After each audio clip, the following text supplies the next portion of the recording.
Le Sahel traverse une période charnière. Les menaces sécuritaires, les crises économiques, les tensions sociopolitiques et les changements climatiques font de notre région une zone de fragilité, mais aussi de résilience. Ce sont précisément ces défis qui imposent un rôle central aux jeunes, car ils ne sont pas seulement les bénéficiaires des changements à venir, ils en sont surtout les moteurs.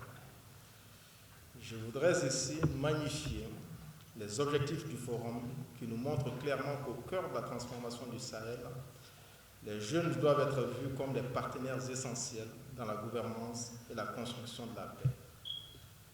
Chers jeunes, chers frères et sœurs, votre créativité, votre énergie et votre désir de changement sont les ressources les plus puissantes dont dispose le Sahel pour briser le cycle de la violence et de la pauvreté. Cependant, pour que votre engagement dépasse la simple contestation, il est crucial de vous donner les moyens d'agir, d'écouter vos préoccupations, de vous former et de vous impliquer dans les processus décisionnels. Les jeunes n'hésitent plus à relever les défis de leur autonomisation, à se positionner comme des acteurs centraux pour la paix, l'éthique, la citoyenneté et le développement. C'est surtout dans le domaine politico-institutionnel, notamment autour des questions électorales et des problématiques de succession ou d'alternance, que l'action collective de ces collectifs de jeunes a été le plus marquée et le plus médiatisée au cours de ces dernières années.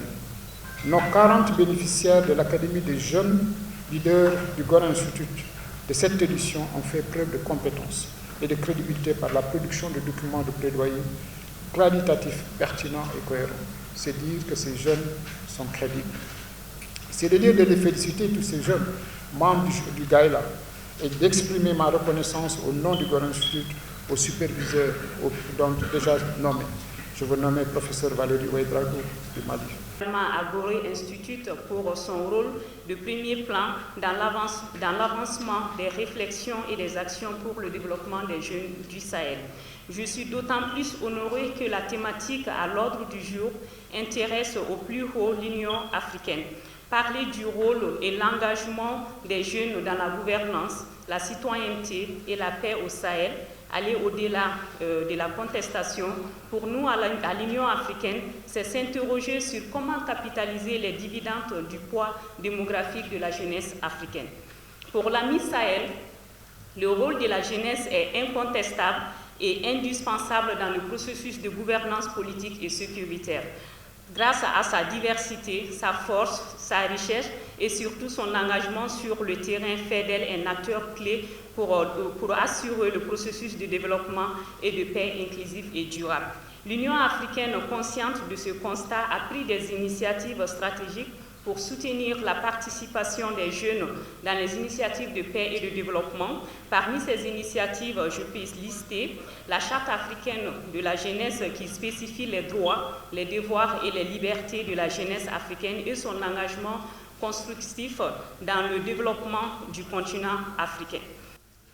À mon avis, il est important de faire une réelle distinction pour moi entre rôle et engagement, entre position, responsabilité et la participation active aux événements. Cette distinction permettra d'avoir une double lecture, peut-être même une précision, sur l'implication des jeunes dans la gouvernance, la citoyenneté et la paix. Pour moi, ce qui est peut-être un préalable, c'est de définir le jeune. Le jeune qui s'inscrit dans la tranche d'âge, celui qui est défini comme tel dans sa communauté, ou celui qui se l'adjuge, qui s'autoproclame jeune. Dans quelle catégorie vous-même, ici dans la salle, vous vous situez? Si vous vous permettez de parler au nom des jeunes, est-ce que vous êtes jeune et dans quelle catégorie vous vous mettez dans le cadre de cette jeunesse? C'est important parce que lorsque vous voulez apporter des pistes de solutions, il est important de pouvoir situer le problème dans son contexte et de faire ressortir les faits vrais et réels. Alors, à la suite, je vous invite également à délimiter la gouvernance. en tant qu'ensemble de processus, ensemble de structures et ensemble de pratiques par lesquelles une entité est dirigée. Quel modèle de gouvernance dont il s'agit ici? Parce qu'il est important que ce modèle de gouvernance qui nécessite l'implication des jeunes doit savoir que l'environnement est essentiel. Le modèle de gouvernance dans une capitale, dans une ville, dans un village, ce sont des modèles différents. Et ça nous ramène également à la question de la catégorisation de la jeunesse dont je parle aussi. Donc il est important, lorsque vous voulez toucher à ce paramétrage, d'être peut-être le plus exhaustif. Je ne sais pas combien ils ont de jours ici, M. Dia. C'est 3 jours. 2 jours. Vous n'aurez pas le temps. Ça, c'est clair. Mais il est important quand même de pouvoir toucher à tous les aspects. Si vous voulez parler aujourd'hui du rôle et de l'engagement de la jeunesse, déjà sur le volet de la gouvernance seulement, il vous faudrait peut-être plus de 2 jours. N'oubliez pas également des éléments importants de notre contexte aujourd'hui. Au Mali, comme dans plusieurs pays africains, nous avons été le champ d'expérimentation de plusieurs pays.